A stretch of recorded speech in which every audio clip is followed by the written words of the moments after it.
RITTC കോഴയുടെ കൃഷി പാഠശാലയുടെ വാഴ കൃഷിയുമായി ബന്ധപ്പെട്ട രണ്ടാമത്തെ ക്ലാസ്സിലേക്ക് ഏവർക്കും സ്വാഗതം. നമ്മൾ ഇന്നലെ വാഴയുടെ മാനേജ്മെൻറ്റ് പ്രാക്ടീസുകൾ കാണുകയുണ്ടായി. ഇന്ന് നമ്മൾ അതിൻ്റെ രോഗവും കീടങ്ങളും ഈ വിഷയത്തിലാണ് ക്ലാസ് ഉദ്ദേശിക്കുന്നത്. നമുക്ക് വാഴ കൃഷി ചെയ്യുമ്പോൾ ശ്രദ്ധിക്കേണ്ട കാര്യങ്ങൾ ഇന്നലെ നമ്മൾ കണ്ടു. പ്രത്യേകമായിട്ട് ഒരിക്കൽ കൂടി കുമ്മായം പ്രയോഗിച്ചുകൊണ്ടുള്ള മണ്ണ് നമുക്ക് ഗുണനിലവാരമുള്ള അല്ലെങ്കിൽ ആവശ്യമുള്ള മൂലകങ്ങളെല്ലാമുള്ള ഒരു മണ്ണ് ക്രമീകരിച്ചുകൊണ്ടുള്ള നല്ല വാഴക്കന്നുകൾ നട്ട് ഉള്ള കൃഷി, അതാണ് നമ്മൾ ഇന്നലെ കണ്ടത്. അപ്പോൾ അതിൽ വളരെ പ്രധാനപ്പെട്ടതാണ് നമ്മൾ ഇതിൻ്റെ ഗുണനിലവാരമുള്ള കന്നുകൾ, ടിഷ്യൂ കൾച്ചർ കന്നുകൾ അല്ലെങ്കിൽ അല്ലാത്ത കന്നുകളാണെങ്കിലും. അപ്പോൾ അത് വീണ്ടും നമുക്ക് ഇന്ന് രോഗത്തെയും കീടത്തെയും നിയന്ത്രിക്കുന്ന കാര്യം വരുമ്പോഴും അത് തന്നെയാണ് അടിസ്ഥാന പ്രമാണം. ആരോഗ്യമുള്ള ഒരു വിളയിൽ നിന്ന് മാത്രമേ ആരോഗ്യമുള്ള കുലകൾ അല്ലെങ്കിൽ വിള നമുക്ക് വെട്ടിയെടുക്കുവാൻ സാധിക്കുകയുള്ളൂ. അപ്പോൾ അത് മനസ്സിൽ വെച്ചുകൊണ്ട് വേണം നമ്മൾ വാഴ കൃഷിയിലേക്ക്, പ്രത്യേകിച്ച് അതിൻ്റെ രോഗകീടത്തിലേക്ക് പോകുമ്പോൾ നമ്മൾ സമീപനം എടുക്കേണ്ടത്. അപ്പം ഇവിടെ നമുക്ക് ഏറ്റവും പ്രധാനപ്പെട്ട ചില സംഗതികളുണ്ട്. മാണവണ്ട്, നമുക്ക് പിണ്ടിപ്പുഴു, മറ്റു പുഴുക്കൾ, ഒടിഞ്ഞു വീഴുന്ന രംഗം, അപ്പം കുമിൾ രോഗങ്ങളുടെ വളരെ ബാഹുല്യം. അപ്പോൾ ഇവിടെയെല്ലാം കൃത്യമായ അകലം പാലിച്ചുകൊണ്ട് നല്ല രീതിയിൽ ജൈവാംശം, ആ ജൈവാംശത്തിൽ ഇന്നലെ പറഞ്ഞതിൽ ഒരിക്കൽ കൂടി ആവർത്തിക്കുകയാണ്, സമ്പുഷ്ടീകരിച്ച ട്രൈക്കോഡർമ ചേർത്ത, സൂഡോമോണാസ് ചേർത്ത, മൈക്കോറൈസ് ചേർത്ത ഒരു ഒരു ഒരു ഒരു വാഴ കുഴിയിലേക്കായിരിക്കണം നമ്മൾ വാഴ നടുന്നതും അതിന് മുന്നോട്ടുള്ള കാര്യങ്ങളിലും ആ എങ്ങനെ രാസവളം നമ്മൾ ഓരോ മാസത്തിൽ കൊടുക്കാൻ പറഞ്ഞുവോ അല്ലെങ്കിൽ മറ്റു വളങ്ങൾ കൃത്യമായി വേണമെന്ന് പറഞ്ഞുവോ അതുപോലെ തന്നെ പ്രധാനപ്പെട്ടതാണ് രോഗങ്ങൾ വരുന്നതിന് മുൻപേ ഉള്ള നിതാന്ത ജാഗ്രത. അപ്പോൾ ആ കാര്യത്തിൽ നമ്മൾക്ക് കൃത്യമായിട്ട് ഇവിടെ അനുവർത്തിക്കേണ്ടതായ ചില സംഗതികൾ ഇന്നലെ പരാമർശിച്ചത് ഒരിക്കൽ കൂടി നമ്മൾ ഇന്ന് ഓർക്കുകയാണ്.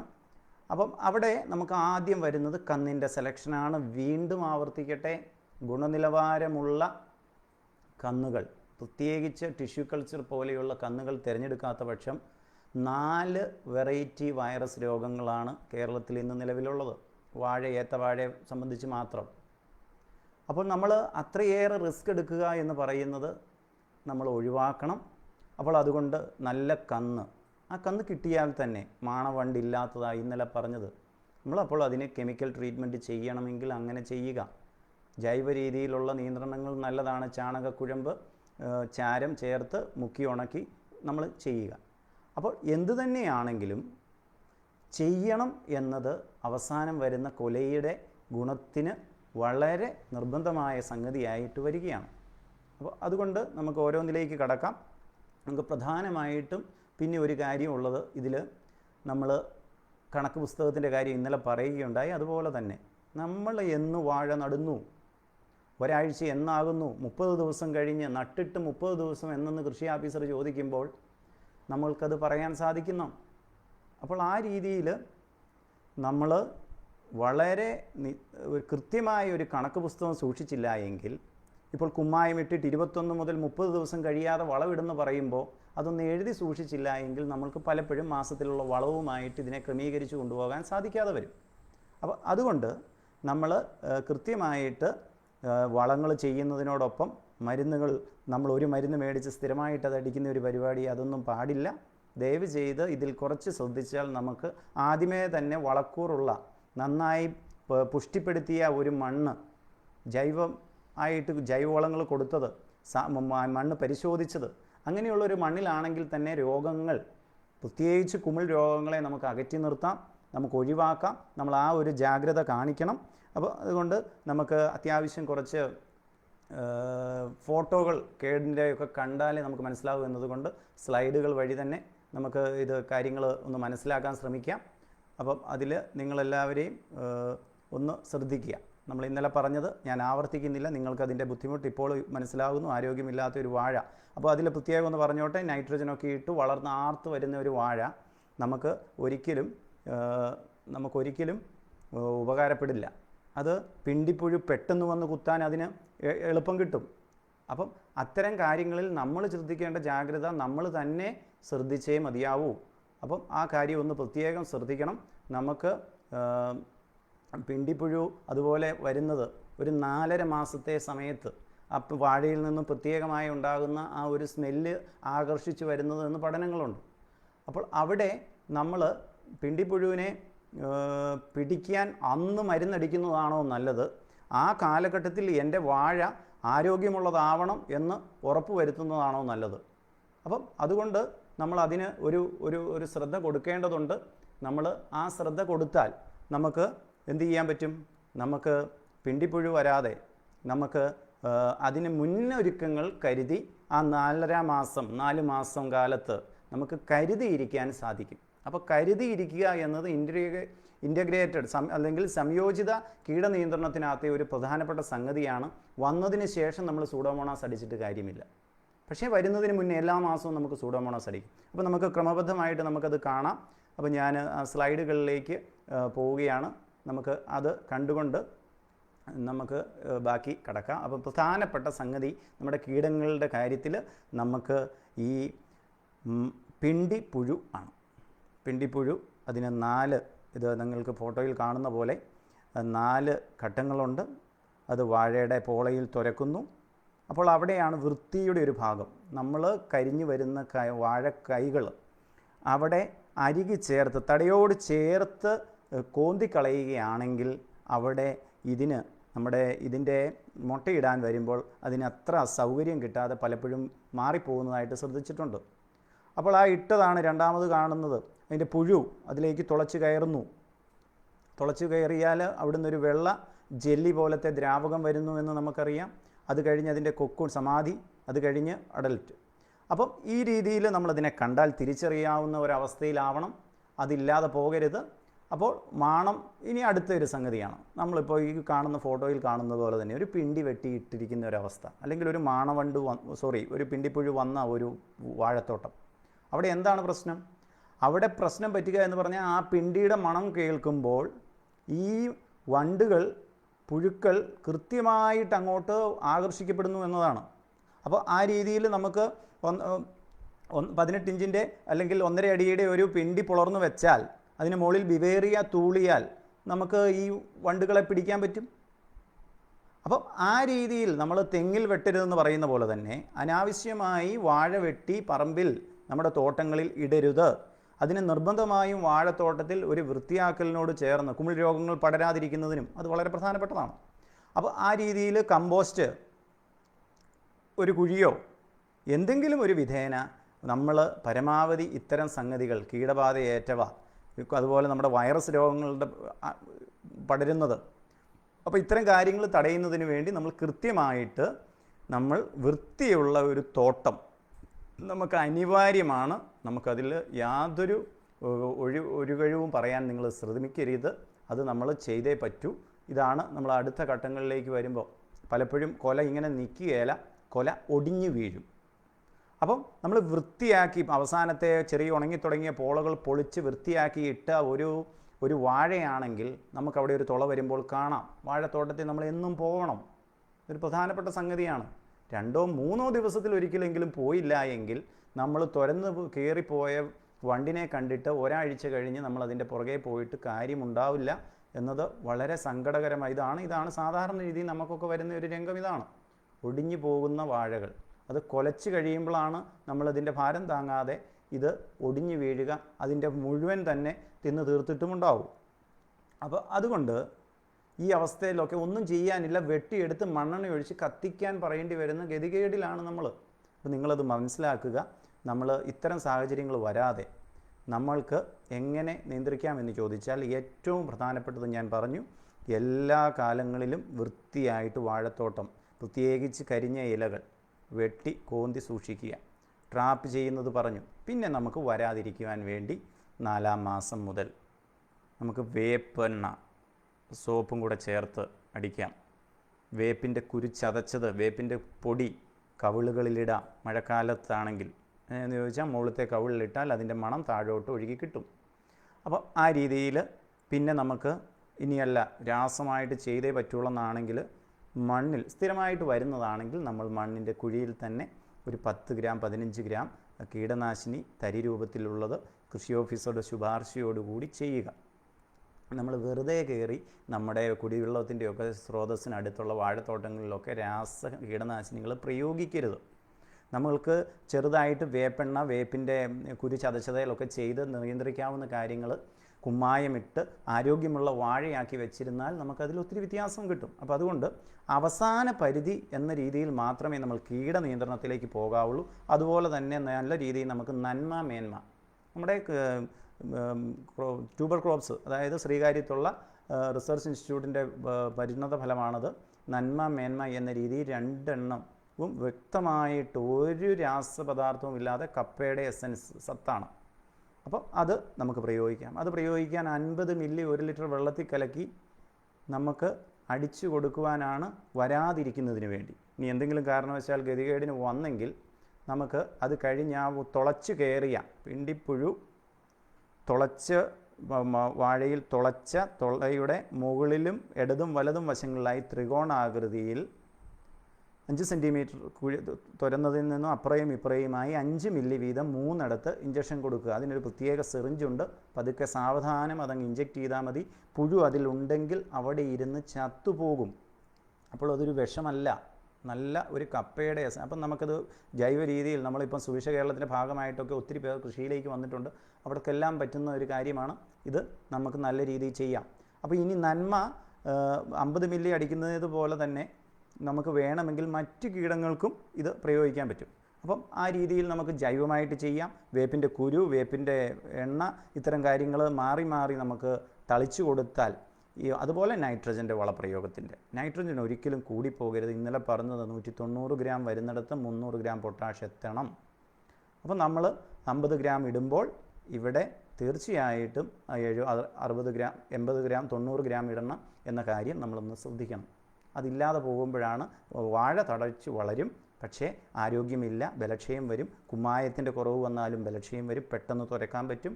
ബോറോൺ, ഇത്തരം കാര്യങ്ങൾ നമ്മൾ ഇന്നലെ കണ്ടതാണ്. അപ്പം ആ ഒരു സമീകൃതമായ മണ്ണിൽ ചെയ്യുകയാണെങ്കിൽ നമുക്ക് അത്ര ബുദ്ധിമുട്ട് വരില്ല. പിന്നെ നമ്മൾ സാധാരണ ചെയ്യുന്നത് പോലെ ക്യുനൽഫോസ് എക്കാലക്സ് നമുക്ക് 2 മില്ലി അടിക്കാം. പിന്നെ ഒരു കീടനാശിനി മാത്രം ഒരിക്കലും പ്രയോഗിച്ചു കൊണ്ടിരിക്കരുത്, നമ്മൾ മാറി അടിക്കണം. അപ്പോൾ ക്ലോറോഫൈറിഫോസ് റെസ്ട്രിക്റ്റഡ് ആണ്. കൃഷി ഓഫീസറുടെ ശുപാർശയോടുകൂടി മാത്രം പ്രയോഗിക്കുക. സാഹചര്യം മനസ്സിലാക്കി മാത്രം പ്രയോഗിക്കേണ്ടതാണ്. നിങ്ങളത് ഗൗരവത്തിൽ കാണണം എന്ന് ഓർമ്മിപ്പിക്കട്ടെ. പിന്നീട് നമുക്ക് വരുന്നതാണ് മാണവണ്ട് അഥവാ റൈസോം വീവിൾ. ഇന്നലെ പരാമർശിക്കുകയുണ്ടായി, ഒരിക്കൽ കൂടി പറയുകയാണ്. ഇങ്ങനെ ഒരു വാഴക്കന്ന് മാണം തുരന്ന് പോകുന്ന രംഗം എന്ന് പറഞ്ഞാൽ വളരെ ബുദ്ധിമുട്ടുണ്ടാക്കുന്നതാണ്. അപ്പോൾ അതുകൊണ്ട് അത്രയും ഒരു സാഹചര്യമൊന്നും വരാതിരിക്കുന്നതിന് വേണ്ടി പ്രത്യേകമായിട്ട് നമ്മൾ ശ്രദ്ധിക്കണം. അതുകൊണ്ട് നമുക്ക് ചാണകത്തിൻ്റെ കുഴമ്പ്, ചാരം ചെത്തുക, കന്ന് ചെത്തുക. അപ്പോൾ നമുക്ക് കാണാം ഇതുപോലെ തുളകൾ, അത് ഒഴിവാക്കുക. ഒന്നെങ്കിൽ ഈ പരുവത്തിലുള്ളതൊന്നും നടാൻ നമ്മൾ എടുക്കരുത്. 15 രൂപയേ നഷ്ടപ്പെടുന്നുള്ളൂ, ഒരു കൊല നഷ്ടപ്പെടുന്നില്ല. അപ്പം നമ്മൾ അത് നോക്കാം. അത് കഴിഞ്ഞ് നമുക്ക് ഇനി അതല്ല, നട്ടുപോയിട്ട് ഇങ്ങനെയാണെങ്കിൽ ഇങ്ങനെ നിൽക്കും, ഇല പഴുത്ത്.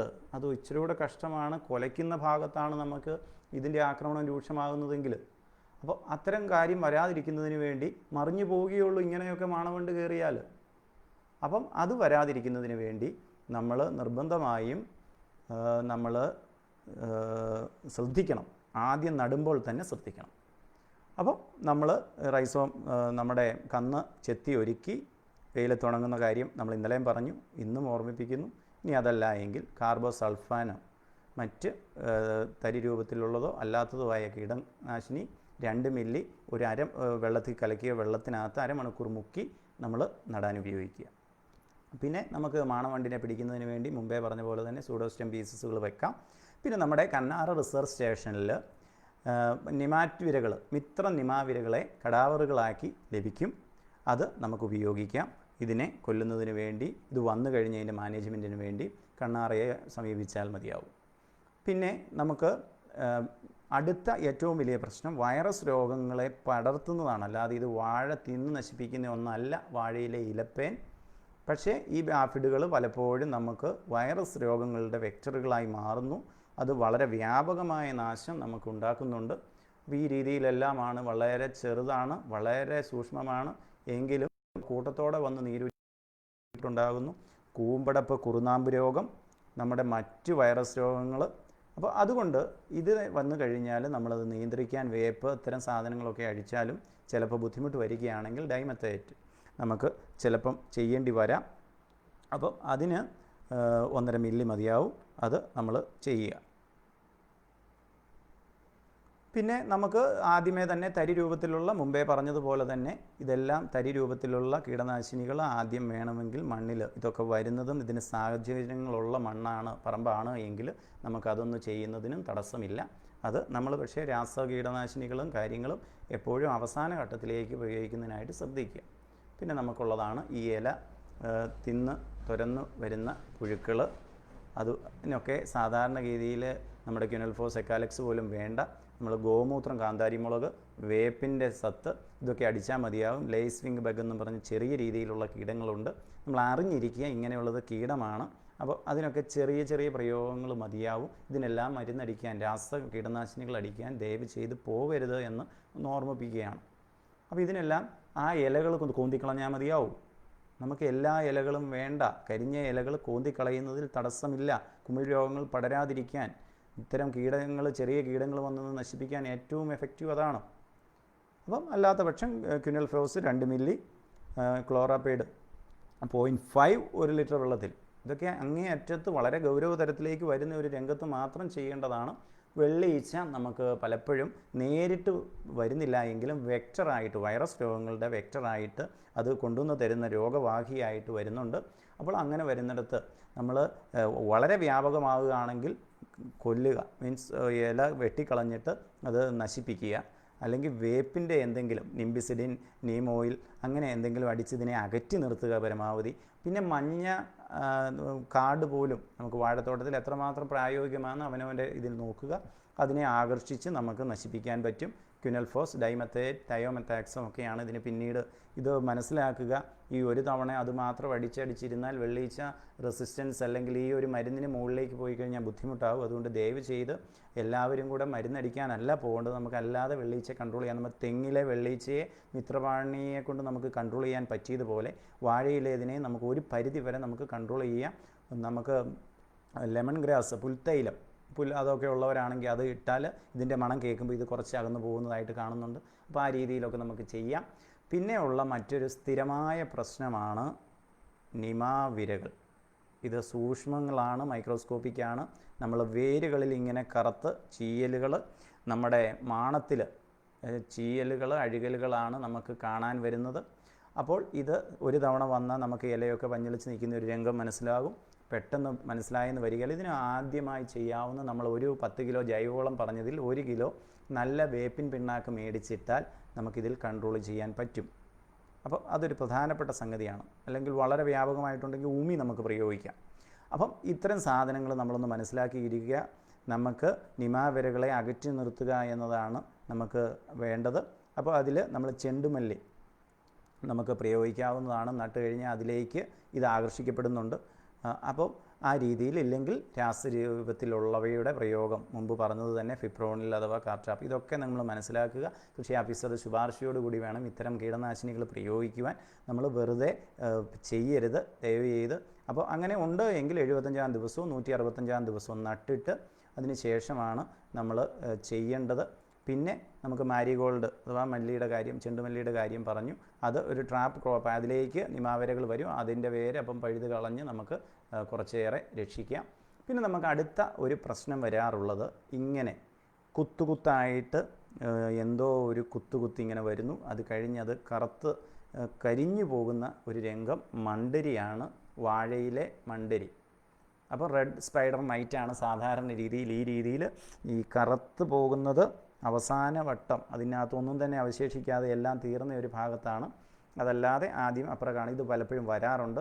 നമുക്ക് സൾഫർ, വെറ്റബിൾ സൾഫർ 4 ഗ്രാം പ്രയോഗിച്ചാൽ അത് ന്യായമായിട്ടും അതിന് കൺട്രോൾ കിട്ടുന്നുണ്ട്. ഇനി ഇല്ല എങ്കിൽ ഒബ്രോൺ പോലെയുള്ള സ്പൈറോമെസിഫൻ പോലെയുള്ള 1 മില്ലി, അത് ആ ഒരു ഡോസിലേ നമ്മൾ അയക്കാവുള്ളൂ. വെറുതെ നമ്മൾ അടിക്കരുത്. അത്യാവശ്യ ഘട്ടങ്ങളിൽ നമുക്കത് ചെയ്യാം.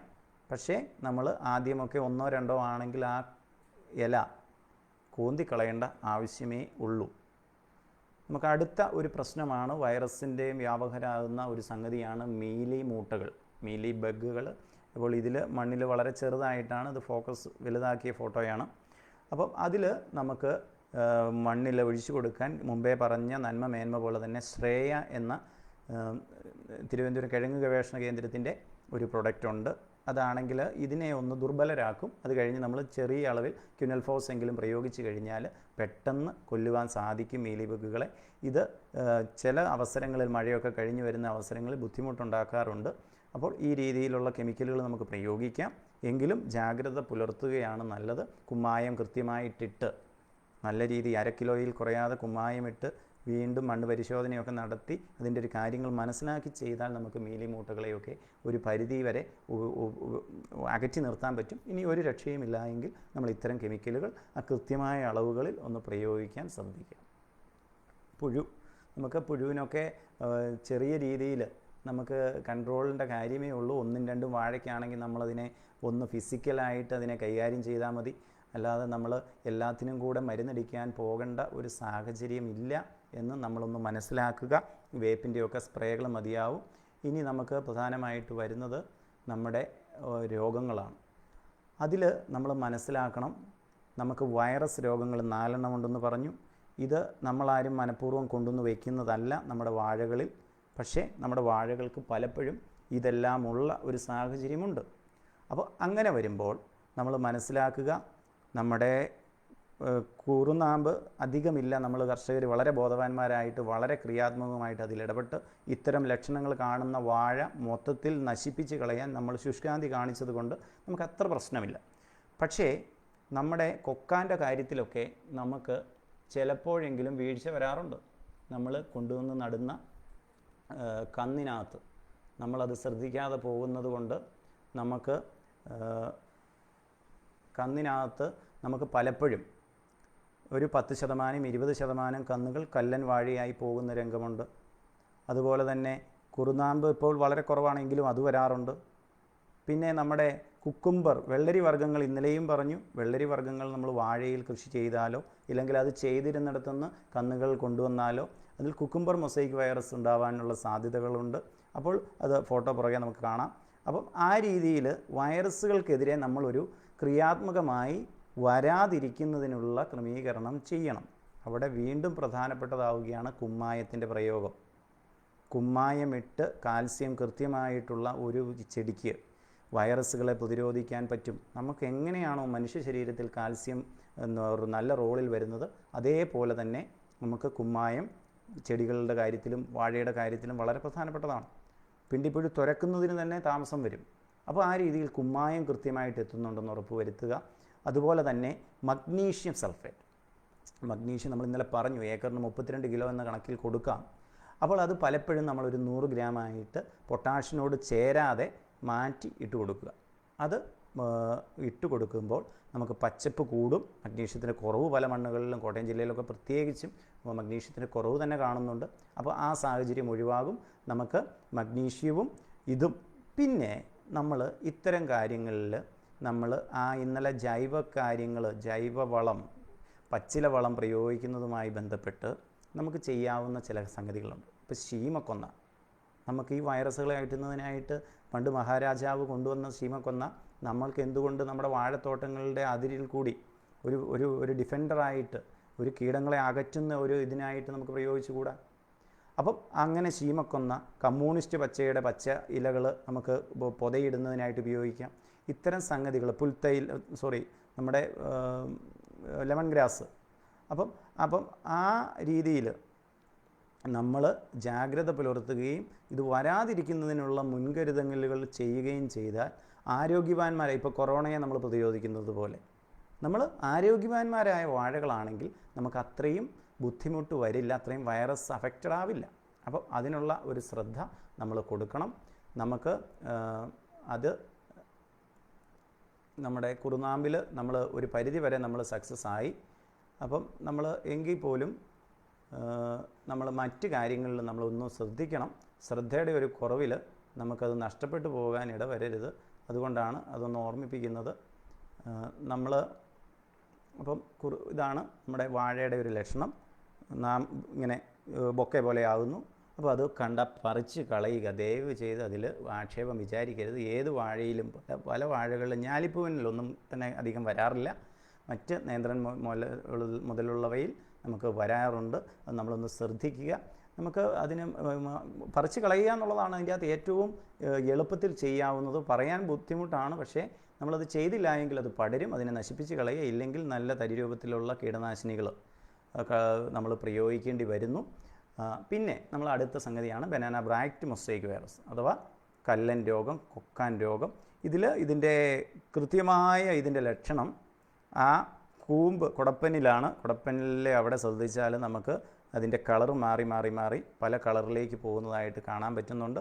അപ്പം അതുപോലെ പൊളിച്ച് നോക്കിക്കഴിയുമ്പോൾ താഴേന്ന് മുകളിലേക്ക് പൂച്ച മാന്തിയതുപോലെയുള്ള ചുമന്ന വരകൾ, അതുപോലെ പിന്നെ താഴത്തെ ഫോട്ടോയിൽ കാണുന്നത് പോലെ കൈകൾ വട്ടത്തിൽ വരാതെ രണ്ട് വശങ്ങളിലേക്ക് മാത്രമായിട്ട് പോകുന്ന കൈകൾ, കണ്ണിൽ പോലും ഈ ചുമന്ന കളറ് അങ്ങേയറ്റം. അപ്പോൾ ഇന്നലെ നമ്മൾ പറഞ്ഞു സൂചിക്കൊന്ന് സെലക്ട് ചെയ്യാൻ പോകുമ്പോൾ നമ്മൾ ശ്രദ്ധിക്കണം.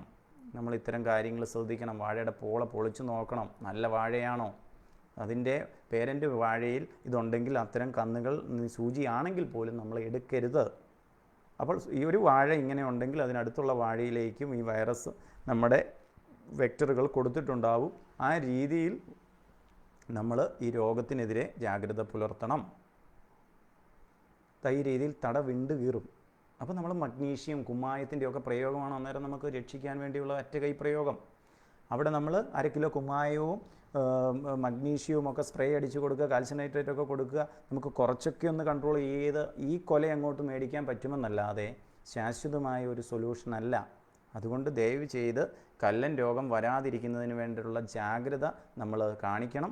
ഈ രീതിയിലൊക്കെ ലക്ഷണങ്ങൾ വളരെ പ്രകടമാകും. പക്ഷേ ചിലപ്പോഴൊക്കെ ഇത് അവസാന ഘട്ടത്തിലേ പ്രകടമാകുള്ളൂ. നമ്മൾ ശ്രദ്ധിക്കണം. നമ്മുടെ കന്നെടുക്കുന്നതിന് വേണ്ടി എടുക്കുന്ന വാഴകളിലൊക്കെ നമ്മൾ പ്രത്യേകം ശ്രദ്ധിക്കണം. ഇതുപോലെ 2 സൈഡുകളിലേക്ക് മാത്രം കൈകൾ പോകുന്നതൊക്കെ വളരെ കൃത്യമായിട്ട് ട്രാവലേഴ്സ് പാം സിംറ്റമാണ്.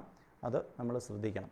അപ്പോൾ ഇതിന് മാനേജ്മെൻറ്റിൽ 1 കിലോ കുമ്മായം നമുക്ക് മാനേജ്മെൻ്റ് എന്ന് പറഞ്ഞാൽ ഒഴിച്ചു കൂടാനാവാത്ത ഘട്ടങ്ങളിൽ അല്ലെങ്കിൽ പറിച്ച് തന്നെ കളയുക. ആഫിഡുകളെ മുമ്പേ പറഞ്ഞ പോലെ ഇലപ്പേനുകളെ വാഴയിലെ ഇതിനെ നമ്മൾ നിയന്ത്രിക്കാനുള്ള പരിപാടികൾ ചെയ്യണം.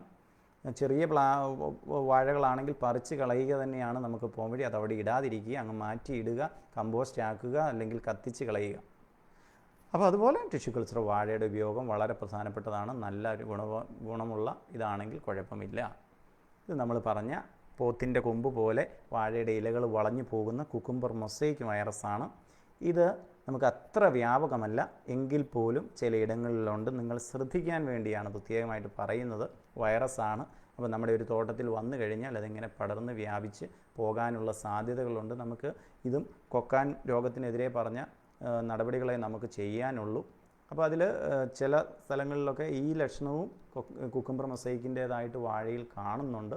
നമ്മൾ ഒന്ന് അറിവിലേക്കായിട്ട് പറഞ്ഞതാണ്, നമ്മൾ ശ്രദ്ധിക്കുക. അടുത്തതാണ് ബനാന സ്ട്രീക്ക് മൊസൈക്ക്. ഇത് അധികം പഴക്കമായതല്ല, കുറച്ച് കാലങ്ങളായിട്ട് കാണുന്ന ഒരു പുതിയ വൈറസ് എന്ന് വേണമെങ്കിൽ പറയാം. അപ്പോൾ ഇതിൽ കുറച്ചും കൂടെ പ്രകടമായിട്ട് ഈ രീതിയിലേക്ക് ഞരമ്പിൻ്റെ അവിടെ നിന്നും മഞ്ഞയും പച്ചയും ഇങ്ങനെ നമ്മുടെ മണി പ്ലാന്റ് ട്രീയുടെ ഒരു ഇത് പറയുന്ന പോലെ ഒരു കോമ്പിനേഷനിലേക്കൊക്കെ പോവുകയാണ്. അപ്പോൾ ഇത് നമുക്ക് ഇവിടെ ഫീൽഡ് തലത്തിൽ അധികം ഇല്ല എങ്കിലും ഇന്ത്യയിൽ നാഷണൽ ബനാന റിസർച്ച് സ്റ്റേഷനുകളിലൊക്കെ ഇതിനെപ്പറ്റി ഗവേഷണം നടക്കുന്നുണ്ട്. വളരെ ബുദ്ധിമുട്ടുള്ള ഒരു സംഗതിയാണ്. നമുക്ക് ഇന്നലെ പറഞ്ഞതുപോലെ നേന്ത്രൻ നമ്മുടെ BRS 1, 2 ഒക്കെ നമുക്ക് കുറച്ച് നോക്കാം. പിന്നെ അതുപോലെ മഗ്നീഷ്യം കൊടുക്കുക, കുമ്മായം ആപ്ലിക്കേഷൻ, ഇതൊക്കെയാണ് നമുക്ക് ചെയ്യാൻ പറ്റുന്നത്. പിന്നെ നമ്മുടെ അടുത്ത ഏറ്റവും വലിയ പ്രശ്നമാണ് രോഗങ്ങൾ. രോഗങ്ങൾ എന്ന് പറഞ്ഞാൽ കുമിൾ രോഗം, അതിൽ ഇലപ്പുള്ളി, ഇലക്കുത്ത് രോഗങ്ങൾ. അപ്പോൾ നമ്മുടെ സിഗാട്ടോക്കോ മഴയുമായിട്ട് ബന്ധപ്പെട്ട് തന്നെ വാഴ കൃഷി ചെയ്യുന്നതുകൊണ്ടും വാഴത്തോട്ടങ്ങളിൽ ഈർപ്പം നല്ല രീതിയിൽ നിൽക്കുന്നതുകൊണ്ടും സിഗാട്ടോക്കോ ചിലപ്പോഴൊക്കെ വളരെ വ്യാപകമായ നാശനഷ്ടങ്ങൾക്ക് കാരണമാകുന്നുണ്ട്. അപ്പോൾ ഇതിൽ ഏറ്റവും പ്രധാനപ്പെട്ട സംഗതി വീണ്ടും ആവർത്തിക്കുകയാണ്, വരാതിരിക്കുവാനുള്ള നമ്മുടെ ചെടിയുടെ ബലം. അതായത് ചെടിക്ക് കുമ്മായമൊക്കെ കൊടുത്ത് കൃത്യമായി ഗുണനിലവാരമുള്ള ഒന്നാക്കി സൂക്ഷിക്കുന്നതിന് വേണ്ട ജാഗ്രത നമ്മൾ പുലർത്തണം. അപ്പോൾ ഇങ്ങനെ ഒരു ചെറിയ രീതിയിൽ ഒരു സൈഡിൽ നിന്ന് ഒരു കുത്തായിട്ട് ആരംഭിക്കുന്നു, അത് കഴിഞ്ഞ് അത് വ്യാപകമാകുന്നു. അതാണ് അതിൻ്റെ ഒരു സംഗതി. അപ്പം അവിടെ നമുക്ക് ഉള്ള സംഗതി, നമ്മൾ ഈ കുമിൾ രോഗങ്ങൾ വരാതിരിക്കുന്നതിന് വേണ്ടിയാണ് ഇന്നലെ നമ്മൾ വാഴക്കന്ന് നടുന്ന കാര്യം പറഞ്ഞപ്പോൾ വാഴക്കന്ന് നടുമ്പോൾ സൂഡോമോണാസ് മുക്കുക, ട്രൈക്കോഡെർമ ചെയ്യുക, മൈക്കോറൈസ ആപ്ലിക്കേഷൻ, ഈ 3 സംഗതികളും കുമിൾ രോഗങ്ങളുമായിട്ട് ബന്ധപ്പെട്ട് നമുക്ക് പ്രധാനപ്പെട്ടതാണ്. അപ്പോൾ അവിടെ സൂഡോമോണാസ് അന്ന് നടുമ്പോൾ ചെയ്യുന്നതിനോടൊപ്പം എല്ലാ മാസത്തിലും 20 ഗ്രാം 1 ലിറ്റർ വെള്ളത്തിൽ അല്ലെങ്കിൽ ലിക്വിഡ് ആണെങ്കിൽ ആ രീതിയിൽ സ്പ്രേ ചെയ്ത് കൊടുക്കുകയോ ചെയ്താൽ വരാതിരിക്കാനുള്ള സാധ്യത നമുക്ക് ആ ഒരു കണ്ടീഷൻ ഉണ്ടാക്കാം. വാഴയിൽ വരും, സിഗാർട്ടൊക്കെ ഇന്നത്തെ സാഹചര്യത്തിൽ ഇലപ്പുള്ളികൾ വരും. അപ്പോൾ ഇലയ്ക്ക് ഫോട്ടോസിന്തസിസ് നടത്താൻ പറ്റാതെ വരുന്നതുകൊണ്ട് കൊല ചെറുതാവും. അത് മനസ്സിലാക്കിക്കൊണ്ട് മുൻകൂട്ടി സൂഡോമോണാസിൻ്റെ പ്രയോഗം ചെയ്യുക. ട്രൈക്കോഡെർമ എൻറിച്ച്ഡ് നമ്മുടെ ജൈവവളത്തിൽ ട്രൈക്കോഡെർമ ചേർത്ത് കൊടുക്കുക. കുമിൾ രോഗങ്ങൾ വേരിക്കൂടിയുള്ള അഴുകലുകളും ഇതും ഒന്നും വരാതിരിക്കുന്നതിന് വളരെ ഫലപ്രദമായിട്ട് ഇഞ്ചി എന്നൊക്കെ ചെയ്യുന്നത് പോലെ തന്നെ നമ്മൾ ട്രൈക്കോഡെർമ നമ്മൾ ഇട്ടുകൊടുക്കാൻ ശ്രദ്ധിക്കണം. അത് ചെയ്യുകയാണെങ്കിൽ നമുക്ക് ഒരു പരിധിവരെ ഇതിൻ്റെ വ്യാപനം നമുക്ക് തടയാൻ സാധിക്കും. പിന്നെ വളരെ കൂടി വരുന്ന ഒരു സാഹചര്യത്തിൽ ഇലകൾ കോന്തിക്കളയുക വീണ്ടും വരികയാണ്. ബോഡോ മിശ്രിതം നമ്മൾ ഒരിക്കൽ അടിക്കുക എന്ന് പറഞ്ഞാൽ ഒരു തവണ ബോഡോ മിശ്രിതം അടിച്ചാൽ വരാതിരിക്കാനും വന്നത് നിയന്ത്രിക്കാനും പറ്റും. പക്ഷേ സ്ഥിരമായിട്ട് ബോഡോ മിശ്രിതം മാത്രം ചെയ്തിട്ട് കാര്യമില്ല. ഈ ഒരു സംഗതിയിൽ ഇത് ഇലകപ്പുള്ളി നമ്മുടെ സിഗാട്ടോക്കെ തുടരുകയാണ് എങ്കിൽ നമ്മളൊരു 3 ആഴ്ചയൊക്കെ ആകുമ്പോൾ പുപ്പിക്കോണസോൾ അഥവാ ടിൽറ്റ് 1 മില്ലി എന്ന രീതിയിൽ നമുക്ക് അടിക്കാം. അതിനും ശേഷം ടിൽറ്റ് തന്നെ വീണ്ടും അടിക്കരുത്. നമുക്ക് കാർബൻഡേസിമോ ടെബുക്കോ അതായത് ഫൊലിക്യൂർ അങ്ങനെ മറ്റെന്തെങ്കിലും മരുന്നിലേക്ക് പോകണം. നമ്മൾ ഒരു മരുന്ന് തന്നെ അടിച്ചാൽ അതിന് റെസിസ്റ്റൻസ് വന്ന് ഇത് നമ്മുടെ രോഗം കുമിള് ഇതിന് മുകളിൽ വരുന്ന ഒരു രംഗം വരുന്നുണ്ട്. അതുകൊണ്ട് മാറി മാറി മരുന്നടിക്കണം എന്ന കാര്യം. അതിന് മുൻപ് പലപ്പോഴും ഫീൽഡിൽ കാണുന്നത് നമ്മളൊരു ലൈം ആപ്ലിക്കേഷൻ നടത്തിയിട്ട് ഇലയുടെ കരിഞ്ഞ ഇലകളും കൂടെ കോന്തിയിട്ട് മരുന്നടിക്കുകയാണെങ്കിൽ ഒരു പശയോട് കൂടി ഏതെങ്കിലും ഒരു വെറ്റിംഗ് ഏജൻറ്റോട് കൂടി പശയോട് കൂടി മരുന്നടിക്കുകയാണെങ്കിൽ കുറച്ചേറെ കൺട്രോൾ കിട്ടുന്നതായിട്ട് കാണുന്നുണ്ട്. എങ്കിലും പലപ്പോഴും ഈ നമ്മുടെ ആർദ്രത കൂടിയ കാലാവസ്ഥ മഴക്കാലത്ത് ഇത് അങ്ങ് വിട്ടുമാറുന്നില്ല. അപ്പം നമ്മൾ കൃത്യമായിട്ട് കാൽസ്യം ഒക്കെ കൊടുത്തുകൊണ്ട് കാൽസ്യം നൈട്രേറ്റിൻ്റെ ഒരു സ്പ്രേയും പലപ്പോഴും എഫക്റ്റീവാണ്. അപ്പം ഈ രീതിയിൽ നമുക്ക് ചെയ്യാൻ പറ്റും. അങ്ങനെ നമ്മൾ ശ്രദ്ധിക്കേണ്ട ഒരു മേഖലയാണ്. അതുപോലെ തന്നെ ഇതുമായിട്ട് ബന്ധപ്പെട്ട് പോകുന്നതാണ് ബ്ലാക്ക് ലീഫ് സ്പോട്ട്, നമ്മുടെ ഗ്രേ ലീഫ് സ്പോട്ട്. ഇതൊക്കെ കണ്ടിരിക്കുക, നിങ്ങളൊന്ന് അറിഞ്ഞിരിക്കുന്നതിന് വേണ്ടിയായിട്ട് പറഞ്ഞതാണ്. ഇത് മറ്റ് കീടങ്ങളൊന്നുമല്ല. അപ്പോൾ ഈ രീതിയിലൊക്കെ നമുക്ക് വരും. അതിനൊക്കെ ബോഡോ മിശ്രിത് നമ്മൾ ഒരു തവണ ജനറലായിട്ട് കൊടുക്കാം. അതുപോലെ തന്നെ സിഗാട്ടോക്കോയ്ക്ക് വരുന്നത് പോലെ തന്നെ നമുക്ക് മിനറൽ ഓയിലുകൾ അത് 10 മില്ലി 1 ലിറ്റർ വെള്ളത്തിലേക്ക് 1% നമുക്ക് ചെയ്യാം. കാർബൻഡാസിം ഇത്തരം ഇലക്കരിച്ചുകൾക്ക് നമുക്ക് കോപ്രോക്സി ക്ലോറൈഡ് ഫൈറ്റലാൻ പോലെയുള്ള പോലും 4 ഗ്രാം നമുക്ക് അടിച്ചു കൊടുക്കാം. നൈട്രജൻ്റെ ഉപയോഗം കൂടരുത് എന്ന കാര്യം വളരെ പ്രധാനപ്പെട്ടതാണ്. പൊട്ടാസ്യം നൈട്രജൻ അനുപാതം നമ്മൾ വീണ്ടും സൂക്ഷിക്കുക. മൈക്രോ ന്യൂട്രിയൻറ്റുകൾ നമ്മുടെ അയർ പോലെയുള്ളവ യൂണിവേഴ്സിറ്റിയിൽ നിന്ന് വാങ്ങി അല്ലെങ്കിൽ കൃത്യമായ രീതിയിൽ അളവ് മനസ്സിലാക്കിക്കൊണ്ട് മൈക്രോ ന്യൂട്രിയൻ 20 ഗ്രാം ഒരു വാഴയ്ക്ക് കൊടുക്കുന്നത് നല്ലതാണ്. പിന്നെ നമ്മുടെ അടുത്ത ഒരു കുമിളാണ്, നമുക്ക് വളരെയേറെ നാശം വരുത്തുന്ന ഒന്നാണ് പനാമ വിൽറ്റ് അഥവാ ഫ്യുസേറിയം വിൽറ്റ് എന്നറിയപ്പെടുന്ന നമ്മുടെ വാഴയുടെ കൈകൾ ഒടിഞ്ഞു തൂങ്ങുന്ന ഈ ഒരു രോഗം. അപ്പോൾ ഈ ഫോട്ടോയിൽ കാണുന്നത് പോലെ വാഴയുടെ മോൾ ഭാഗത്തിനധികം പ്രശ്നം വരികയില്ല. താഴെ ഭാഗത്തേക്ക് വെള്ളവും ജലാംശവും വളങ്ങളും കിട്ടാത്തത് കൊണ്ട് പതുക്കെ ഇങ്ങനെ പഴുത്ത് ഇങ്ങനെ വരുന്നതാണ്. ഇത് നമ്മൾ വെട്ടി നോക്കുമ്പോൾ ഈ രീതിയിലേക്ക് സൈഡിലെ ഇവ നഷ്ടപ്പെട്ടു പോയതായിട്ട് കാണാൻ പറ്റും. അപ്പോൾ ചിലപ്പോഴെങ്കിലും ഇങ്ങനെയും നമുക്ക് സൈഡിലും നണ്ടറിലും ഒക്കെ കാണാൻ കിട്ടും. അപ്പം അവിടെ ഒന്നും ശ്രദ്ധിക്കുക, നമുക്ക് അഴുകലിന് മണമുണ്ടെങ്കിൽ അത് ബാക്ടീരിയലാവും, അത് പുറകിൽ വരുന്നു. നമ്മൾ അഴുകൽ മണമില്ലാത്തത് ഈ കൈ ഒടിഞ്ഞു തൂങ്ങുന്ന ആ ഒരു രംഗം, അതാണ് പനാമയുടെ സാധാരണ രീതിയിലുള്ള സ്പെസിമെൻ. പലപ്പോഴും ഇത് തമ്മിൽ തെറ്റിദ്ധരിക്കപ്പെടാൻ സാധ്യതകളുണ്ട്.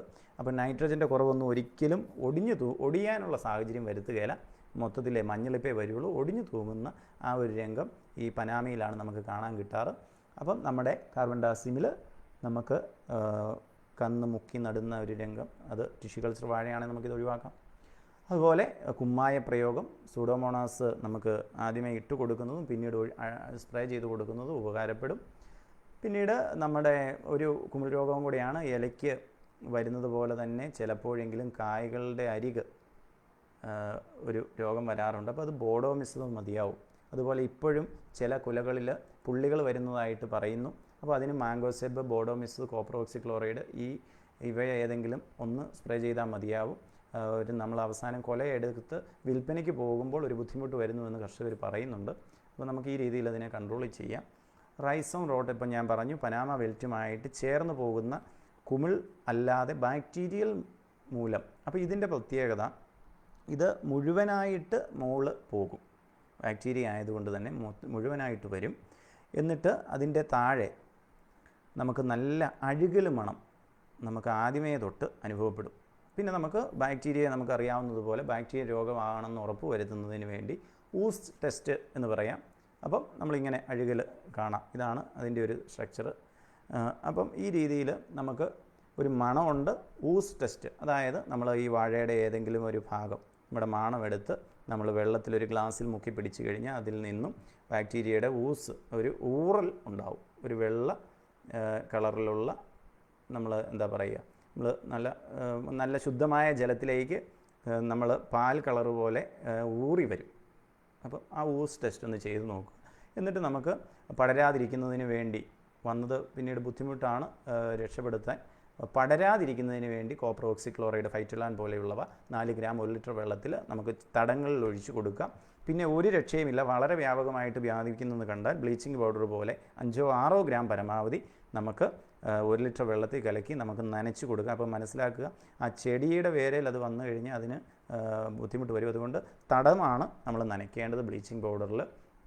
പിന്നെ നമുക്ക് ഇപ്പോൾ ഏറ്റവും വ്യാപകമായിട്ട് നമ്മുടെ ലാറ്റിൻ അമേരിക്കൻ രാജ്യങ്ങളിലും മറ്റ് അന്താരാഷ്ട്ര വിപണിയിൽ വാഴ കൈകാര്യം ചെയ്യുന്നിടത്ത് വരുന്ന ഒരു ബുദ്ധിമുട്ടേറിയ സംഗതിയാണ് ഫുസേറിയത്തിൻ്റെ ഒരു റേസ് 4. അപ്പോൾ ഇത് ഇന്ത്യയിലെ ഇവിടെയായിട്ട് 1-2 മാത്രമേ റിപ്പോർട്ട് ചെയ്തിട്ടുള്ളൂ. സിഗാട്ടോക്കോ പോലെയല്ല. നിങ്ങൾ ശ്രദ്ധിച്ചാൽ ഇപ്പോൾ ആ ഫോട്ടോയിൽ നിങ്ങൾക്ക് കാണാം. മുകളിലത്തെ നമ്മുടെ പനാമ വിൽറ്റ് പോലെയല്ല, ഒടിയുന്നില്ല. മുകളിലത്തെ ഇലകൾ 1-2-3 പച്ചച്ച് അല്ലെങ്കിൽ കുറച്ച് മഞ്ഞച്ചും, ബാക്കി താഴത്തെ ഇലകൾ മൊത്തത്തിൽ മഞ്ഞളിച്ച് അവയ്ക്ക് ചുറ്റും നമുക്ക് എന്താ പറയുക എന്ന് ചോദിച്ചു കഴിഞ്ഞാൽ ആ ഒരു രീതിയിൽ മുകളിൽ 1-2 ഇലകൾ മാത്രം പച്ചച്ച് നിന്നുകൊണ്ട് അതിൻ്റെ താഴത്തെ ഇലകളെല്ലാം വട്ടത്തിൽ പഴുക്കുന്ന ഒരു സാഹചര്യമാണ്. ഇത് ജാഗ്രത പുലർത്തേണ്ടതാണ്. ആരെങ്കിലും എവിടെയെങ്കിലും കാണുകയാണെങ്കിൽ ഇത് റിപ്പോർട്ട് ചെയ്യണമെന്ന് ICAR-ഉം നമ്മുടെ കന്നാറ റിസർച്ച് ഇൻസ്റ്റിറ്റ്യൂട്ടിൽ നിന്നൊക്കെ അറിയിച്ചിട്ടുണ്ട്. നമ്മൾ ജാഗ്രത പുലർത്തുകയാണ്. ഇന്ത്യയിൽ ഭാഗ്യവശാൽ നമുക്ക് എത്തിയിട്ടില്ല. അപ്പോൾ എത്തരുത്. നമ്മൾ വാഴയെ തകർത്ത് കളയുന്ന രീതിയിലാണ് ഇപ്പോൾ റേസ് 4 നമുക്ക് കൺട്രോൾ ചെയ്യാൻ പറ്റാതെ പോകുന്നതാണ്. അപ്പം അത് നമ്മളൊന്ന് ശ്രദ്ധിക്കണം. അപ്പം ഈ രീതിയിലാണ് നമുക്ക് പ്രത്യേകമായിട്ട് ഈ രോഗങ്ങളെപ്പറ്റി നമുക്ക് ഉള്ളത്. അതിൽ 1-2 കാര്യങ്ങൾ നിങ്ങളെ ഓർമ്മിപ്പിക്കാനുള്ളത്, നമ്മളിപ്പോൾ കണ്ടു വൈറസിൻ്റെ റേസ് 4. അപ്പം ഈ രീതിയിൽ നമുക്ക് ഇനി മുന്നോട്ട് എന്തെല്ലാം വരും എന്ന് പറഞ്ഞു കഴിഞ്ഞാൽ അതിനെല്ലാം കൂടെ പുതിയ മരുന്നുകൾ, പുതിയ മോളിക്കൂളുകൾ വരിക, ഇതൊക്കെ ബുദ്ധിമുട്ട് വരുന്ന ഒരു ഘട്ടമാണ്. അപ്പം നമ്മൾ അടിസ്ഥാനപരമായിട്ട് ആരോഗ്യമുള്ള ഒരു വാഴയ്ക്ക് എന്ത് വേണം? മണ്ണിൽ വളങ്ങൾ വേണം. അപ്പോൾ ആ രീതിയിൽ വളങ്ങൾ, പ്രത്യേകിച്ച് കുമ്മായം, നിങ്ങൾ കുമിൾ രോഗങ്ങൾ വരുന്നതിന്, നമ്മുടെ വൈറസ് രോഗങ്ങൾ പ്രതിരോധിക്കുന്നതിന്, നമ്മുടെ ചെടിയുടെ സെൽ വാള് അഥവാ കോശഭിത്തിക്ക് ബലം കൊടുക്കുന്നതിന് കുമ്മായത്തിൻ്റെ അഥവാ കാൽസ്യത്തിൻ്റെ പ്രാധാന്യം, അതുപോലെ നമ്മുടെ ഇലകൾ, വാഴ ഇലകൾ തളിരായിട്ട് ഒടിയുക, പൊട്ടുക, ആ രീതിയിലേക്ക് പോകുന്നതിൽ കുമ്മായം ഇല്ലാത്തതിൻ്റെ പ്രശ്നമാണ്. അതുപോലെ മഗ്നീഷ്യം അപ്പം ഈ കാര്യങ്ങളെല്ലാം നല്ല രീതിയിൽ ഉള്ള ഒരു മണ്ണ് അല്ലെങ്കിൽ ജൈവാംശമുള്ള ഒരു മണ്ണിൽ വേണം വാഴ കൃഷി ചെയ്യുവാൻ. അങ്ങനെ ചെയ്തു വരുന്നിടത്ത് നമ്മൾ ബുദ്ധിമുട്ടുകൾ മുന്നേ കാണണം. ഇപ്പോൾ വൈറസ് രോഗങ്ങളെയും നമ്മൾ മുന്നേ കാണണം. വാഴയ്ക്ക് മാണവണ്ടിൻ്റെ കാര്യം നമ്മൾ മുന്നേ കാണണം. ആ രീതിയിൽ ടിഷ്യൂ കൾച്ചർ നമ്മൾ ഉപയോഗിക്കാൻ പറയുന്ന ആ രീതിയിലാണ്. അപ്പം ആ വേപ്പിൻ പിണ്ണാക്ക് 1 കിലോ ഇടുന്നത് നല്ല രീതിയിലുള്ള വേപ്പിൻ പിണ്ണാക്കാണെങ്കിലാണ് അതിന് ഉപകാരം. അപ്പോൾ ഇല്ലെങ്കിൽ നമ്മൾ മറ്റ് ശീമക്കൊന്ന പോലെയുള്ള സംഗതികൾ കുറച്ച് കൊടുക്കാം. അപ്പോൾ മണ്ണിൽ വേരിൽ കൂടിയുള്ള നിമാവരകൾ മുതൽ അങ്ങനെ. പിന്നെ വളരെ പ്രധാനപ്പെട്ട ഒരു സംഗതിയാണ് അടുപ്പിച്ചടുപ്പിച്ച് വാഴത്തോട്ടത്തിൽ വാഴ ചെയ്യരുത്. 1 വർഷം ചെയ്താൽ പരമാവധി അതിൻ്റെ 1 വർഷവും കൂടെ അത് കഴിഞ്ഞ് വാഴ ചെയ്യരുത്. മറ്റ് കപ്പയോ മറ്റെന്തെങ്കിലും വിളകളിലേക്ക് മാറണം. വാഴ കൃഷി ചെയ്ത് കഴിഞ്ഞാൽ നമ്മുടെ പിണ്ടിപ്പുഴു, നമ്മുടെ മാണവണ്ട്, ഇത്തരം സാധനങ്ങളുടെ സമാധി ദശകൾ മണ്ണിൽ അവശേഷിക്കാനുള്ള സാധ്യതകളുണ്ട്. അപ്പോൾ അവിടെ നമ്മളൊരു ജാഗ്രത പുലർത്തണം. അതുകൊണ്ട് നമ്മുടെ വാഴ കൃഷി ഇത്ര കഷ്ടപ്പെട്ട് നമ്മൾ വാഴയെ 300-400 രൂപയൊക്കെയാണ് ഒരു കർഷകരോട് ചോദിച്ച് കഴിയുമ്പോൾ ഒരു ഏത്തവാഴ കൊലപ്പിച്ചെടുക്കുവാൻ വേണ്ടി മുടക്കുമുതൽ. അപ്പോൾ ഈ 500 രൂപ മുടക്കിയിട്ട് അതിൽ നിന്ന് ഒരു കൊല കിട്ടാതെ ആ കൊലച്ച് വരുന്ന ഭാഗത്ത് പിണ്ടിപ്പുഴു കുത്തിയോ മാണവണ്ട് വന്നോ ഇത് മറിഞ്ഞു പോകുക എന്ന് പറയുന്നത് വളരെ സങ്കടകരമായ സംഗതിയാണ്. അപ്പോൾ അതുകൊണ്ട് നമ്മൾ പ്രത്യേക ജാഗ്രത പുലർത്തണം. നമ്മൾ അടിസ്ഥാന വളങ്ങൾ കൃത്യമായി കൊടുത്തുകൊണ്ട് കാൽസ്യത്തിൻ്റെയും ബോറോണിൻ്റെയും കുറവ് വരാത്ത രീതിയിൽ കൃത്യമായിട്ട് കാൽസ്യം കൊടുത്തുകൊണ്ട്, നമ്മൾ കാൽസ്യം വേണമെങ്കിൽ ഒരു സ്പ്രേ ചെയ്തുകൊണ്ട്, ഇന്നലെ പറഞ്ഞു സൾഫേറ്റ് ഓഫ് പൊട്ടാഷ്, നമ്മൾ ഈ ഒരു ഘട്ടത്തിൽ കൊലയ്ക്ക് ഉരുട്ടുന്നതിന് വേണ്ടിയാണ് പറഞ്ഞത്. ഇനിയല്ല, നമുക്കിപ്പോൾ വെള്ളം കയറിയ ഇപ്പോഴത്തെ ഒരു രംഗം, നമ്മുടെ വാഴകളിൽ വെള്ളം കയറിപ്പോയി. അപ്പോൾ നമ്മൾ പെട്ടെന്നൊരു കുമ്മായം അല്ലെങ്കിൽ കലക്കിയെങ്കിലും ഒന്ന് ഒഴിച്ചു കൊടുക്കുക. എന്നിട്ട് കുറച്ച് യൂറിയ കൊടുക്കുന്ന, നമ്മുടെ കലങ്ങിയാൽ പെട്ടെന്ന് ചെടി വലിക്കുന്ന കുറച്ച് കൊടുക്കുക. അപ്പോൾ നമ്മൾ എന്ത് ചെയ്യും? യൂറിയ താഴെ കൊടുത്തു, മുകളിലേക്ക് പൊട്ടാഷ് കൊടുക്കാം. അപ്പോൾ അവിടെ നമുക്ക് സൾഫേറ്റ് ഓഫ് പൊട്ടാഷ് അടിച്ചു കൊടുക്കാം. 25-30 ഗ്രാം 1 ലിറ്റർ വെള്ളത്തിൽ കലക്കി നമുക്ക് അടിക്കാൻ കൊലയിലേക്ക് ഏത്തവാഴയ്ക്ക് കൊടുക്കാം. അതല്ല നമ്മൾ ഇടയ്ക്കിടയ്ക്ക് കൊടുക്കുന്നുണ്ടെങ്കിൽ 7 ഗ്രാമോ 10 ഗ്രാമോ ആക്കി 1 ലിറ്ററിലേക്ക് കൊടുക്കാം. അപ്പോൾ ഈ രീതിയിൽ നമ്മൾ വാഴയുടെ വളം നമുക്ക് കൊടുക്കാൻ സാധിക്കും. അപ്പോൾ അവിടെ നമ്മൾ ഒരിക്കലും ഓർക്കണം, ഒരിക്കലും സ്പ്രേ കൊണ്ട് മാത്രം വളങ്ങൾ വലിക്കില്ല. നമ്മൾ മണ്ണിൽ കൂടി എടുക്കാൻ പറ്റാത്ത ഒരു സാഹചര്യത്തിന് കോമ്പൻസേഷനായിട്ടാണ് മുകളിൽ കൊടുക്കുന്നത്. അപ്പം ഈ രീതിയിൽ കാൽസ്യം കൃത്യമായിട്ടുള്ളതാണെങ്കിൽ ഈ ഇലയൊന്നും ഒരു പുഴുവും തിന്നാൻ പോലും വരില്ല. അതിന് ആരോഗ്യമുള്ളതാണെന്നുള്ളത് കൊണ്ട് പുഴു അത് ഉപേക്ഷിച്ച് പോകും. അപ്പോൾ ആ രീതിയിൽ വാഴയുടെ തടയ്ക്ക് ബലം കൊടുക്കുന്നതിന് വേണ്ടി കൃത്യമായ കാൽസ്യം, മഗ്നീഷ്യം, പൊട്ടാസ്യം ഈ മൂലകങ്ങൾ ഏത്തവാഴയിൽ പ്രത്യേകിച്ചും കിട്ടുന്നുണ്ടെന്നുള്ളത് നമ്മൾ ആ ചാർട്ട് പ്രകാരം 190, 115, 300 എന്ന രീതിയിലും, ടിഷ്യൂ കൾച്ചർ വാഴയാകുമ്പോൾ 300, 115, 450 എന്ന രീതിയിലും നമുക്ക് വളങ്ങൾ കിട്ടുന്നുണ്ടെന്ന് ഉറപ്പുവരുത്തുക. അപ്പോൾ അങ്ങനെ ഉറപ്പുവരുത്തിയ ഒരു വാഴ കൃഷിത്തോട്ടത്തിലേക്ക് ഇത്രയും വൈറസ് രോഗങ്ങളോ ഈ കുമിൾ രോഗങ്ങളോ എരച്ച് കയറി വരില്ല. അപ്പം അവിടെ നമുക്ക് പിന്നീട് ഒരു സംഗതിയും കൂടെ നമ്മളുള്ളത്, ഒന്നും കൂടെ ഓർക്കുക, ട്രൈക്കോഡർമ സമ്പുഷ്ടീകരിച്ച ജൈവവളങ്ങൾ പ്രയോഗിക്കുക, മൈക്കോറൈസ അതിൽ ചേർക്കുക. അപ്പോൾ ബോറോൺ, കാൽസ്യം പോലെയുള്ളവ കൂടുതലായിട്ട് ചെടിക്ക് അവൈലബിൾ ആവും. ഈ ഒരു ഫോസ്ഫറസ് കിട്ടാതെ പോകുന്നു, അല്ലെങ്കിൽ ബോറോൺ ഫോസ്ഫറസ് കോൺഫ്ലിക്റ്റ് വരുന്നു, ഇതൊക്കെ സംഭവിക്കാതിരിക്കുന്നതിന് കുമിളുകളും മറ്റ് ജൈവാംശവും ഉണ്ടെങ്കിൽ അവിടെ സിംബയോട്ടിക് ഒരു ഫലം കിട്ടും. അപ്പോൾ ആ രീതിയിൽ വാഴയ്ക്ക് നമ്മൾ വളങ്ങൾ കിട്ടി ആരോഗ്യമുള്ള ഒരു വാഴയാക്കി കീടരോഗങ്ങളെ പ്രതിരോധിക്കുന്ന രീതിയിലേക്ക് നമ്മൾ മാറി ചിന്തിക്കണം. നമുക്ക് കുറച്ച് ഒരു മരുന്ന് അങ്ങോട്ടടിച്ചു, ഒരു മരുന്ന് ഇങ്ങോട്ടടിച്ചു കഴിഞ്ഞാൽ പുഴുക്കൾ കുറച്ച് നേരത്തേക്ക് പോകും. പക്ഷേ ശാശ്വതമായിട്ട് നമ്മൾ വാഴ കൃഷി പുതിയ ഇപ്പം സിഗാട്ടൊക്കെ തമിഴ്നാട്ടിലൊക്കെ നമുക്ക് കൺട്രോൾ ചെയ്യാൻ വളരെ ബുദ്ധിമുട്ട് വരുന്ന ഒരു രംഗമുണ്ട്. നമ്മൾ ഇതിന് മുകളിലേക്കുള്ള കുമിൾനാശിനികളൊക്കെ അടിക്കുന്നുണ്ട്. പക്ഷേ അതൊന്നും ഇതിന് സ്പെസിഫിക് അല്ല, കൺട്രോൾ പലപ്പോഴും കിട്ടുന്നില്ല. 900 രൂപയുടെ ഒരു പാക്കറ്റൊക്കെ നമ്മൾ മേടിച്ചടിച്ചിട്ട് റിസൾട്ട് കിട്ടിയില്ല എന്ന് പറയുന്നതിൽ നല്ലത് കുമ്മായമിട്ട് ഇല കോന്തിക്കളഞ്ഞ് കൃത്യമായി ബോഡോമിസ്തും ടിൽറ്റ് മുതലായ കൃത്യമായ മരുന്നുകൾ അടിക്കുന്നതാണ് നമുക്ക് പലപ്പോഴും ഫലപ്രദമായിട്ട് കാണുന്നത്. അപ്പം ആ രീതിയിൽ നമ്മൾ ഒന്ന് ശ്രദ്ധിക്കുക. നമുക്ക് ഇത്രയുമാണ് പ്രധാനമായിട്ട്. അതിൽ മണ്ണിൽ നിന്നുള്ളവ വരാതിരിക്കുന്നതിന് വേണ്ടി പേസിലോമൈസിസ് ഉണ്ട്, ട്രൈക്കോഡെർമയുണ്ട്, പ്ലസ് വാമും കൂടെ ചേർക്കുക. പിന്നെ വളമായിട്ട് വരുന്നത് അസോസ്പൈറലുമൊക്കെ, അത് നമ്മുടെ വളർച്ചയ്ക്ക് വേണ്ടി. അപ്പോൾ ഒന്നുമില്ല എങ്കിലും ട്രൈക്കോഡെർമ നിർബന്ധമായിട്ടും പ്രയോഗിക്കുക. അപ്പോൾ ചുവട്ടിൽ കൂടി നമുക്ക് ഒരു പ്രശ്നം വരാതിരിക്കും. അപ്പോൾ അതൊന്ന് ശ്രദ്ധിക്കേണ്ട സംഗതിയാണ്. അതുപോലെ തന്നെ മരുന്നുകൾ അടിക്കുമ്പോൾ അത് ശുപാർശ, ഇപ്പോൾ ക്ലോറോഫൈറിഫോസൊക്കെ നമുക്ക് പിണ്ടിപ്പുഴുവിന് വേനൽ കാലത്തൊക്കെ വരുന്ന ചുറ്റുവട്ടത്ത് കിണറുകളൊക്കെ ഉണ്ടെങ്കിൽ നമ്മൾ സജീവ ജാഗ്രത പുലർത്തണം. ഒരിക്കലും നമ്മളൊരു ഒരു ഒരു ഡീലറെ മാത്രം വിശ്വസിച്ചുകൊണ്ട് അത് ചെയ്യരുത്. സർക്കാർ വളരെ കൃത്യമായിട്ട് അതിൽ നമുക്ക് ശുപാർശകൾ തരുന്നുണ്ട്. അപ്പോൾ കൃഷി ഓഫീസറുടെ ഒരു സേവനം അല്ലെങ്കിൽ നമ്മൾ അറിയാവുന്ന ടെക്നോക്രാറ്റ്സിനോടൊന്ന് ചോദിച്ചിട്ട് ആ സംഗതികൾ പ്രയോഗിക്കണം, കൃത്യമായ ഡോസിൽ പ്രയോഗിക്കണം. അതുകൊണ്ടാണ് ആ ഭാഗങ്ങൾ ഞാൻ ഇച്ചിരി വേഗത്തിൽ പോയത്. നിങ്ങൾ നമുക്ക് അത് ഒഴിവാക്കാം. നമുക്ക് നന്മ മേന്മയൊക്കെ കൊണ്ട് നമുക്ക് പിണ്ടിപ്പുഴുവിനെ ഒഴിവാക്കാം. പൊട്ടാഷ് കുമ്മായം ഇട്ട് കൊടുത്ത് കൃത്യമായി മാസത്തെ പൊട്ടാഷിൻ്റെ പ്രയോഗത്തിലൂടെ നമുക്ക് ഒഴിവാക്കാം. പിന്നെ തീർച്ചയായിട്ടും സ്ഥിരമായിട്ട് പിണ്ടിപ്പുഴുവൊക്കെ വരുന്നിടത്ത് ശുദ്ധികലശം നടത്തുക. വാഴത്തോട്ടത്തിൻ്റെ ശുദ്ധികലശം നടത്തി അതിൻ്റെ കമ്പോസ്റ്റ് ആക്കി അത് ഒരു സീസണിലേക്ക് മറ്റെന്തെങ്കിലും ഒരു വിള ചെയ്തിട്ട് മാത്രം വാഴ അടുത്തത് ചെയ്യുക. അപ്പോൾ ഈ രീതിയിൽ നല്ല ഒരു വാഴ തോട്ടത്തിൽ നിന്നും കൊല വെട്ടിയാൽ മാർക്കറ്റിംഗ് അടുത്ത ഒരു പ്രശ്നമാണ്. നമ്മൾ ഇന്നലെ ആ ഭാഗം വന്നില്ല. അപ്പോൾ ഞാൻ പക്ഷേ ആദ്യം ഒരു കാര്യം പറഞ്ഞിരുന്നു, നമ്മൾക്ക് വാഴ വെച്ചാൽ 10-ാം മാസം കൊല വെട്ടാം, അല്ലെങ്കിൽ ടിഷ്യൂ കൾച്ചർ ആണെങ്കിൽ ഒരു 12-ാം മാസം കൊല വെട്ടാം എന്ന ധാരണ മുന്നിൽ കണ്ടുവേണം നമ്മൾ വാഴ കൃഷിയിലേക്ക് ഇറങ്ങി പുറപ്പെടാൻ. അപ്പോൾ വാഴ ചിപ്സ് ആക്കുന്നത് മുതൽ വാഴ കൊണ്ട് അതിൻ്റെ നൂഡിൽസിൻ്റെ അസംസ്കൃത വസ്തു ഉണ്ടാക്കുന്നത് വരെയുള്ള രംഗങ്ങൾ മാർക്കറ്റിംഗ് വളരെ സുശക്തമായിട്ട് നമ്മൾ സർക്കാർ ഒപ്പമുണ്ട്. നമ്മൾ കാര്യങ്ങളൊന്ന് മനസ്സിലാക്കി അതുമായിട്ട് നമ്മുടെ മാർക്കറ്റിംഗ് ശൃംഖല BAPCK പോലെയുള്ളവ നമുക്ക് എങ്ങനെയെല്ലാം എവിടെയെല്ലാം എങ്ങനെ കൊടുക്കാൻ പറ്റും, ലേല വിപണികൾ ഇതുമായിട്ടും കൂടെ ബന്ധപ്പെട്ടുകൊണ്ട് നമ്മൾ വാഴ വയ്ക്കുമ്പോൾ തന്നെ കൃഷിഭവനുമായിട്ടൊന്ന് ബന്ധപ്പെട്ട് ഇപ്പം സുഭിക്ഷ കേരളത്തിൻ്റെ രജിസ്ട്രേഷനൊക്കെ വളരെ കൃത്യമായി നടക്കുന്നുണ്ട്. അപ്പോൾ ആ രീതിയിൽ നമ്മൾ വാഴ ഗുണനിലവാരമുള്ളത് നട്ടാൽ മാത്രം പോരാ, അത് വെട്ടി അതിൻ്റെ വിപണനം അതിൻ്റെ സാധ്യതകളിലേക്ക് കൂടി നമ്മൾ ചിന്തിച്ചു കൊണ്ടുവേണം വാഴ കൃഷിയിലേക്ക് പുറപ്പെടുവാനും അതിൽ തുടരുവാനും.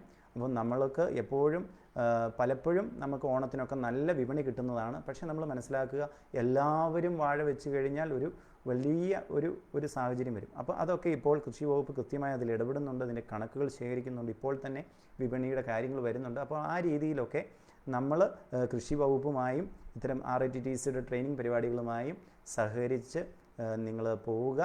എല്ലാവർക്കും സംശയങ്ങളൊന്നും കാണുന്നില്ല. അപ്പം എന്തെങ്കിലും സംശയങ്ങളുണ്ടെങ്കിൽ RITTCയുടെ ഈ മെയിലിൽ തന്നെ ബന്ധപ്പെടാവുന്നതാണ്. അപ്പോൾ എന്നെ ഈ വാഴ കൃഷിയുമായി ബന്ധപ്പെട്ട് ട്രെയിനിങ് സെഷന് വേണ്ടി അവസരം തന്ന ബഹുമാനപ്പെട്ട DD ഹൈർനീസ മാഡത്തോടും എലിസബത്ത് മാഡത്തോടും എല്ലാവരോടുമുള്ള നന്ദി അറിയിക്കട്ടെ. എന്നെ ശ്രവിച്ച് നിങ്ങൾക്കെല്ലാവർക്കും നന്ദി പറഞ്ഞുകൊണ്ട് ഞാൻ അവസാനിപ്പിക്കുന്നു. നന്ദി, നമസ്കാരം.